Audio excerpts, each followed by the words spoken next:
I am sure તમારામાંથી ઘણા લોકોએ સીબીસી રિપોર્ટ કરાવેલો હોય છે, આઈધર ફોર યોર સેલ્ફ અથવા તો તમારા કોઈ ફેમિલી મેમ્બર માટે. નમસ્કાર મિત્રો, મારું નામ ડૉક્ટર અક્ષર ચગ છે અને આજે આપણે જોશું કે સીબીસી રિપોર્ટમાં એક્ઝેક્ટલી કયા કયા કોમ્પોનન્ટ્સ હોય છે.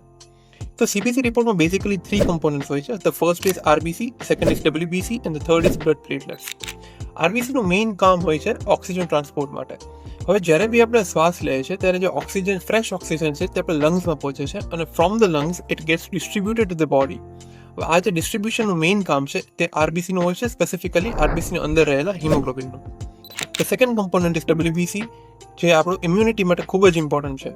ડબલ્યુબીસીમાં ઘણા બધા અલગ અલગ ટાઈપ્સના સેલ્સ હોય છે, જેમ કે neutrophils, eosinophil, basophil etcetera. The third component is blood platelets.